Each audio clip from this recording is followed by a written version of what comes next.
D-Lo 404 Boxing and More here. Shout out to the LDBC.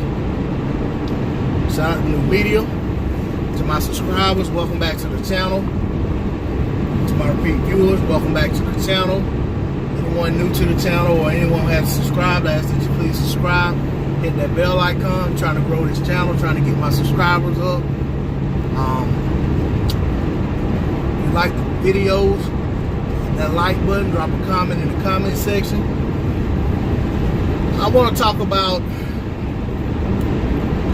man, I'm almost tired of talking about this, but I can't stop talking about it. I want to talk about some of these comments and defensive remarks by the AJ protectors when it comes to things that AJ his own self has said. AJ himself makes these statements, makes these remarks, makes these comments, and then when you throw what he said himself back at them or remind them of statements he's made, the excuses that they come up with are just ridiculous. I mean, case in point, I think I was on the IFL TV's channel. Shout out to IFL TV. I think the video was something along the lines of celebrity responses or predictions to Wilder versus Fury. And one of the people on there, matter of fact, the video starts out with AJ making comments about Wilder and Fury fighting. He doesn't actually make a prediction, but he talks about how, you know, he tried to make a fight with Fury. They negotiated with Fury, but in the negotiation, Fury said he has to have 60%, and basically that wasn't realistic. But in the same breath, he says that if he was announced that he would fight Fury, everyone would be saying it's too soon. And then he says that he's only willing to face Fury. He wants Fury to be 100% fit before he fights him. So he, you know, so basically he doesn't want to fight Fury until Fury is 100% fit. And Fury's not, you know, wants Fury to be ready. Now, I think this whole clip is something that AJ said a while back. I don't think this is something that was like basically said last week. I think this was at least a couple months back around the time the Wilder Fury fight was first being announced. So that said, this was probably before Fury's fight against Pianetta, if I'm not mistaken. I think that's when I originally saw this, that section of the clip. But that said, to AJ saying he only wants to fight Fury when Fury is 100% fit and had some tune-up fights and got himself ready, that's a lie. AJ, upon his stoppage of Vladimir Klitschko, with the microphone in his face, with the cameras in his face, called out Tyson Fury. Deontay Wilder was in the arena, and AJ called out Tyson Fury. All this was talked about back then. Fury hadn't had a single tune-up fight. Fury hadn't lost the weight that he's lost now. Fury probably was still close to 400 pounds at this time. He was just announcing that, you know, he wants to make a comeback to boxing. You know, maybe he shed a few pounds, but he was nowhere in fighting shape at that point. AJ called him out.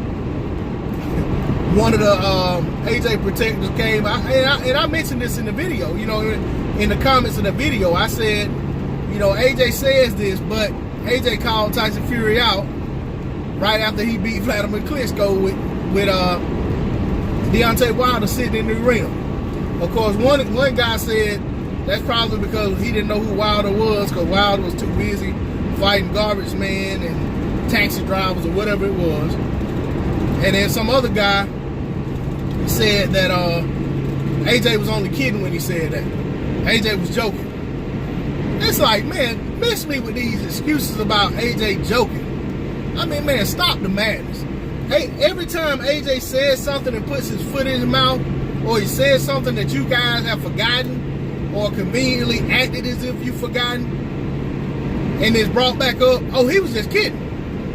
You know, AJ himself said the same thing about when he asked for that $50 million, he kind of said, well, oh, that was tongue-in-cheek. You know, well, no, it was tongue-in-cheek, but y'all negotiated on that $50 million fight for months. You know, y'all, and then y'all eventually came back and offered Wilder $15 million flat for the fight in the UK. The only thing that was said to be basically the stumbling block to the fight in America was, well, AJ wants to fight in the UK and he feel like you owe it to his fans.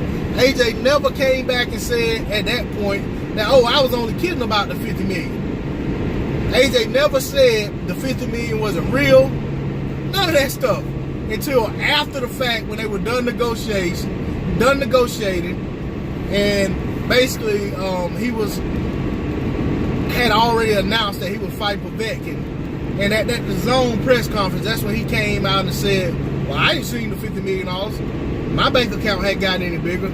You know, and all that nonsense. And you guys fall for that, and y'all follow that mess up and start making videos defending him and start making responses to comments saying the same stuff that he says, or even pulling other stuff out of your behind that makes no sense.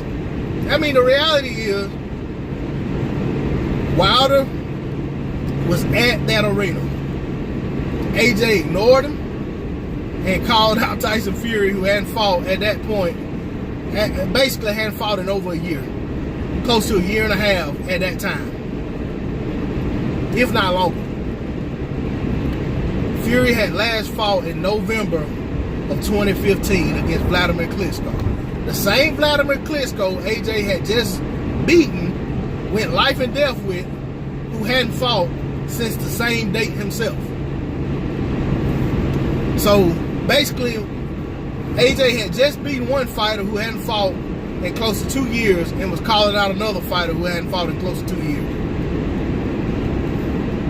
You know, I think it was around 18 months or so. You know, 18 months, maybe give or take a little bit, was how long it had been since Klitschko had been in the ring. Fury had been out of the ring the same amount of time. So AJ called him out off the heels of that Klitschko win. And you guys want to defend that. And I'm only bringing it up because AJ makes remarks like he only wants to fight Tyson when he's 100% ready or when he's fit. Or you guys come in the comments and say Wilder cherry picking Fury, but y'all had no problem with AJ calling him out when he hadn't even had a tune-up fight. The reality is, at this point, Fury has had 2 tune-up fights in 2018. Wilder himself has only fought 1 time in 2018, way back in March. So Wilder will have been inactive for close to 9 months when he fights Tyson Fury. If Fury goes out and beats Wilder, I make no excuses for Deontay Wilder. He lost to the better fighter. If Deontay goes out and beats Tyson Fury like I expect him to do, I don't want to hear any excuses from Tyson Fury fans or AJ fans. Deontay Wilder was the better fighter, the better man on that night. But as far as all these cockamamie excuses y'all make for the stuff that comes out of AJ's mouth, and y'all need to kill it. Y'all need to give it a rest. AJ himself has given us a highlight reel full of sound bites of statements that he made when it pertains to trying to fight Tyson Fury, or either excuses to why he can't fight Deontay Wilder. And you guys can't make that go away. You can't make him have not said this stuff. You can't make Eddie Hearn have not said the stuff he said. I mean, the bottom line is, when it comes to AJ fighting Fury, he'd take that fight in a heartbeat if the person's right. And he cares not how many tune-up fights Fury has. I would not be surprised if AJ is willing to fight Fury off the heels of Fury getting stopped by Wilder should the fight play out that way. Because it's a big fight in the UK, and Fury can no longer demand, he can demand it, but it's justifiable for Fury to get lowballed coming off of a loss. And he'd be more inclined to take it because that's his way back up. And as far as AJ making or not making a fight with Deontay Wilder, AJ has said in every language he knows how that he doesn't want that fight until he feels he's in the best position to win. If you guys want to know when the fight with Wilder and AJ will get made, the fight gets made when AJ feels he's in the best position to win the fight. And it's that simple. I'm not going to go on about it. Shout out to the LDBC. Shout out New Media. I'm out of here. Peace.